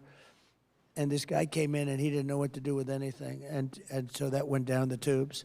But one of the first things I'm going to do is talk to him about that, because they were going to give the death penalty to anybody sending fentanyl into this country. And that would have really solved a lot of the problem. And the other thing I say, and it's not nice to settle like saying it, but, I've seen a lot of countries. I deal with all of them, and I know that all of them. And the only ones that don't have a drug problem are the ones that have the death penalty. We can set up all of our blue ribbon committees. Everybody calls me. You would call me. My friends call me. Could I be on that blue ribbon committee? And they'd have a blue ribbon committee on drugs and how to stop, these drug lords who are very smart people, very, very vicious, very smart. And we'll have these people from New York, some dilettantes, and they didn't want to talk about it. They just want to be a part of, whatever it is. The only ones that stop drugs, the only ones, are the ones that have the death penalty. And you have to remember, it sounds horrible, but what's more horrible is what they do to our country, because on average, he or she, male or female, drug dealer, will kill 500 people. And that doesn't include the families that are devastated. I know families that lost a son or lost a daughter. They've never been the same. I mean, they're like different people. You talk to them, and they're just, years later, I say, has it gotten better? No, it's gotten worse, they tell me. And there's nothing worse than that, and nothing worse than that. And it's because of drugs. It's because if maybe it's too much for the American people to go with, but I will say this, the only countries that solve their drug problem, China, I went to President Xi, I said, so, first time I met him, I said, do you have a drug problem? No. 1.4 billion people.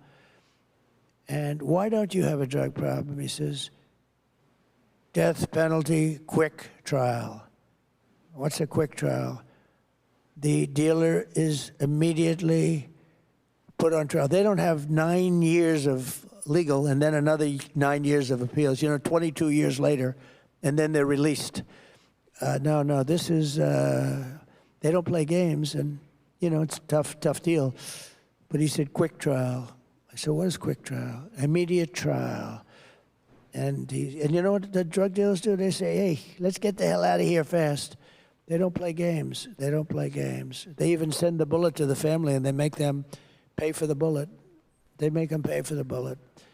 It's vicious, but they have no drug problem. With 1.4, they had a drug problem for centuries, you know, with the poppy fields, with all the things. But countries were taking them over that were much smaller, they were being decimated because everybody they had a tremendous drug problem. But it stopped years ago, and it was the death penalty. And I can tell you, we could set up all the committees, blue ribbon, and headed by so-and-so, a society person from Madison Avenue. But I will tell you that it's a waste of time. The only thing that's going to stop, and we got it down. I got it down 19%. That's great, but but it's not like I got it done, and we worked like hell. We had so much security in the border. We had the German Shepherds. There's a certain dog, a certain type of German Shepherd. So they have millions of dollars worth of machinery, and they have a dog, and it's a certain German Shepherd. Some of you know what it is. It has a sense of smell that's so incredible that the machine is nothing by comparison, nothing. And it's incredible to see. I mean, incredible. But we watched it very closely on the border. We had a lot of dogs that did this incredibly well. And we had a lot of very expensive machinery that did it good, not great, but they did it good, not nearly as good, believe it or not. And we had it down about 19%, and that was it. It was very tough. With the death penalty, you would eradicate drugs in this country. But and I talk about it a lot. I say that because maybe people have to get used to it because it sounds harsh. But when you think of it, if they do kill on average 500 people, everybody in this room knows a lot of people that they lost a child, or sometimes a father or mother, but they've lost a child to fentanyl, and that wouldn't have happened if we had the death penalty. But the country's going to have to tell us that they're ready for it because it's a pretty big step. You mentioned the Abraham Accords and Israel. This community is one of the largest Arab communities in the United States here, Dearborn, Michigan, and we have a thriving and very, very large Jewish community. Upon your inauguration, what will you do to accelerate the Abraham Accords and peace in the Middle East? What can we possibly do at this point in time to change the direction right now and move forward? It's got to change. It's got to change fast. Also, the Abraham Accords, well, we did that. Nobody believed it. We had 4 very important countries early on, and we would have had all of them in. I even make the statement, I said it the other day, I even think we would have had Iran in, if you can believe it. I really believe that because they were ready to make a deal. Biden lost an unbelievable opportunity. And now they're very rich, and I don't know, they view it perhaps differently, but, I wouldn't necessarily say they're doing so good either. But I will tell you this, we have to have peace throughout the world, and if we don't have peace throughout the world, we're not smart people because it doesn't make sense. I've stopped a lot of wars from starting. I was very proud of that. People don't know, but there are countries that were going to war, and I stopped them using trade to stop them. I use trade. I threaten trade. I'd say you're not going to do business with the United States if you do. There's countries that have been fighting for centuries, essentially, and stop, and then they go and kill a lot of people. Crazy, but I've stopped a lot of people. And but the Abraham Accords were very important, and you had really peace. You had the Arabs and the Jews getting along, and those are for the 4 countries. Now, it should have been many countries right now. It's still the same 4. Think of it. When I left, we were going to sign people as fast as you can think, and they could have done the same thing. But they didn't have the talent. They didn't have the administration to do it. And they even agreed it was a good thing. It was a good thing. It was actually a great thing. If I were named Obama, I would have had the Nobel Prize given in 10 seconds. He got the Nobel Prize. He didn't even know what the hell he got it for. Remember, he got elected. Well, so did I. He got elected, and they announced he was getting the Nobel Prize. Remember, he said, oh, what did I do? He didn't know what the hell he did. He got the Nobel Prize for doing nothing, for getting elected. But I got elected, too. And, if I think of that, we did something, the Abraham Accords, unprecedented. Nobody thought it was possible. And I'm not saying want or not. I'm just saying if it was anybody else, liberal, Democrat, they would have had it before the damn thing was even signed, you know. So there has to be fairness, and I don't care about, I'm not looking for it, I'm not politicking for it. I'm just saying that there's a lot of unfairness in this world, and I think when you do things, you should really be, you can have peace in the Middle East, you can get along. This was a start. This would have been so important if you could have had almost all of the countries, and maybe even Iran. I mean, Iran would be the outlier, but maybe even Iran at a certain point. I really believe I could have gotten them all, including Iran. And Iran, everybody would have been happy. You would have had peace in the Middle East.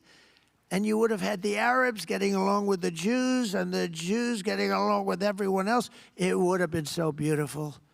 And they wasted this great opportunity. It's so sad. So we have time for one final question, and it's a DEC tradition. We have many young adults and students in the audience today, and so I want to end with this final question. What advice to your 25-year-old self would you give to the young people today, and especially the ones in this audience? Okay, so I met some people backstage who were young and some really beautiful people, great people, smart as can be from colleges and schools.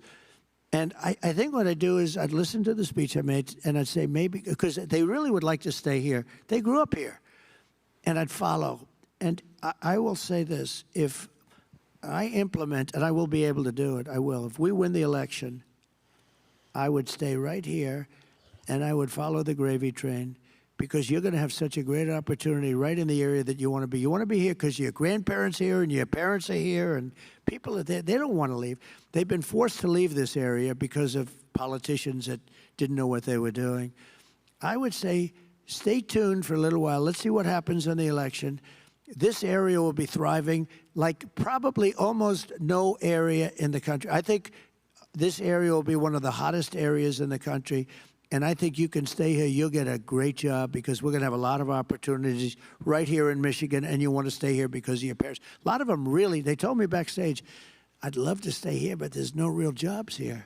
And when you look at those horrible statistics with the auto workers and with the, you know, what's happening to the industry, you understand it.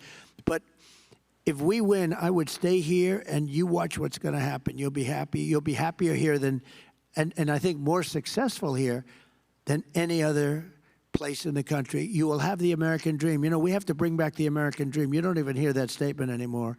And we have to have the American dream for our young people, and you'll have it right here in Michigan.